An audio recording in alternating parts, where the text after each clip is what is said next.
A inquietude no Congresso Nacional em torno da indicação de Jorge Messias como ministro do STF continua. O senador Exausti Lucas, do PL do Distrito Federal, vai comentar ao vivo com a gente aqui no Jornal da Manhã de hoje esse assunto. Bom dia, senador. Bom, já vou emendar minha pergunta aqui ao senhor. Bom dia. O presidente do Senado, Davi Alcolumbre, pretende manter a sabatina de Messias, mesmo com a mensagem oficial do Palácio do Planalto ao Senado Federal? Eu acho que não tem nenhum problema, né? Até porque já está agendado e está no Diário Oficial. O instrumento oficial é o Diário Oficial, não é o encaminhamento apenas.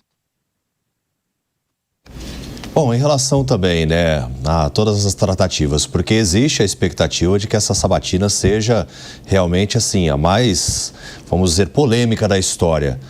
Como que o Senado tem visto e se articulado? Quais são os comentários de bastidores também em torno dessa sabatina do Jorge Messias? Bem, eu acho que, em primeiro lugar, há uma ansiedade muito grande de derrotar o governo, né? O Messias, na realidade, ele vai ter que fazer a sabatina e responder algumas questões, né, que acredito que vai ter dificuldade. Primeiro, como mensageiro lá da Dilma, quando ela chamou ele de Messias, para entregar realmente um documento para o Lula, evidentemente burlando, não é, a questão judicial, né? Olha, use se você precisar, quer dizer. Então, é uma atitude que, não sei, ele devia saber o que estava levando. Bem, esse é o primeiro ponto. Segundo, nós agora na CPMI do INSS detectamos vários problemas. Um deles foi a questão da seletividade. A AGU tomou providências com relação a umas 9 instituições que roubaram os aposentados e pensionistas, mas não processou em nenhum momento a CONTAG e o Sindinap. Essas duas sequer poderiam ter acordo de cooperação técnica assinado com o INSS. A Lei 13.014, ela proíbe a participação de qualquer convênio, qualquer relação com o poder público, quando você tem parente até 2º grau. O Sindinap, o vice-presidente é irmão do Lula. A CONTAG, que foi a que mais roubou, o presidente é irmão do primeiro secretário da Câmara Federal. Então, nem poderia ter assinado esse acordo. E, por incrível que pareça, a AGU não tomou nenhuma providência. Segundo, a CGU informou em 2024, em março de 2024, o que estava acontecendo no INSS. Ele foi comunicado, a AGU foi comunicado, e levou 1 ano para tomar qualquer providência. E mesmo assim, só tomou iniciativa quando nós fizemos realmente, instalamos a CPMI e começamos a questionar. Aí eles tomaram providência. Prova que tinha muita irregularidade é que o próprio ministro André Mendonça mandou bloquear mais de 389 milhões nas contas do Sindinap. Então, mas o CONTAG estava lá na COP30 fazendo a festa toda, como se nada estivesse acontecendo. Então ele vai ter que explicar muito bem isso. E um caso que eu também vou perguntar é que ele foi defendido recentemente pelos evangélicos, dizendo que era uma pessoa evangélica, eu também tenho conhecimento, e que ele iria defender valores conservadores, etc. Eu vi agora um parecer da AGU relacionado à questão do aborto, né? Na cassação da resolução do Conselho Federal de Medicina, onde ele deu o parecer concordando, né? Cassando a resolução, ou seja, permitindo que se faça aborto depois de 22 semanas, que é praticamente mais de 5 meses.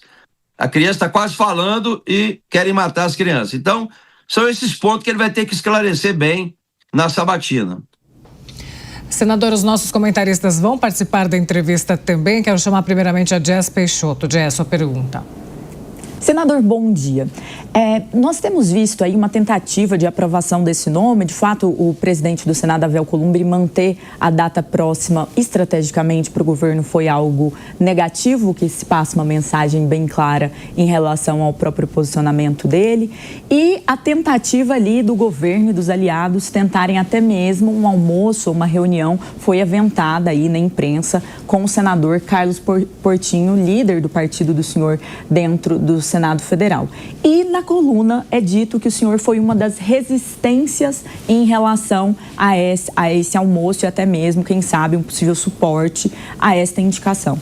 A minha dúvida é, olhando em relação ao que provavelmente o senhor faria e está fazendo de articulação. Então, o senhor vê articulação contrária, o senhor está fazendo articulação contrária com os colegas para tentar barrar esta indicação do Jorge Messias ao Supremo Tribunal Federal? E se sim, quem o senhor imagina que na negativa poderia vir a ser o indicado? Bem, em primeiro lugar, eu não estou fazendo nenhum trabalho contrário com os meus colegas, porque acho que todos eles já têm realmente uma posição muito clara. É evidente que a sabatina ela é fundamental, caso o ministro realmente justifique tudo isso e convença os parlamentares, ele tem alguma chance. Agora, eu vejo a dificuldade dele, porque o próprio PGR lá, o Gonê, ele foi aprovado com apenas 4 votos de diferença. E na prática, esses 4 votos teve o apoio integral do presidente Davi Alcolumbre. Todos nós sabemos que o candidato do Davi, que ele esperava que o presidente pelo menos levasse em consideração, era o Rodrigo Pacheco.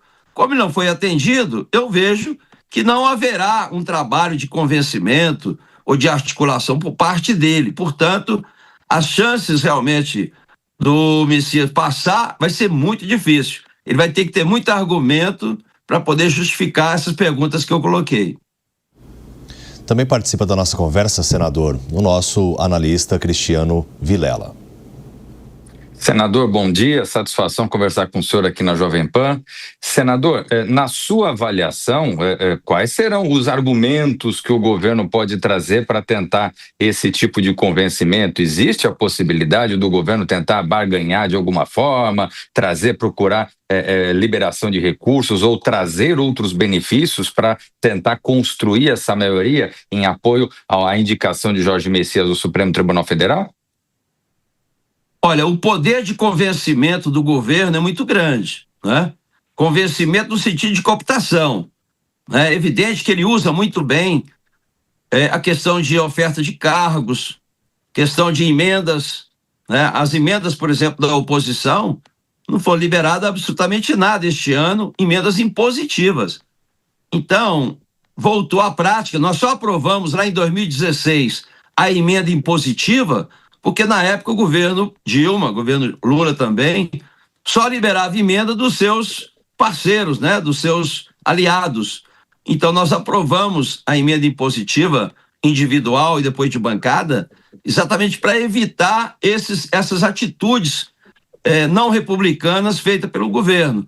Mas mesmo assim não liberou nada até agora, estamos aguardando. Mas o instrumento que normalmente se usa, que o presidente se usa, é exatamente esse: liberar recurso, oferecer mais emendas, oferecer cargos, não é? Uma série de benefícios aí que normalmente, em alguns casos, ele tem conseguido muito bem.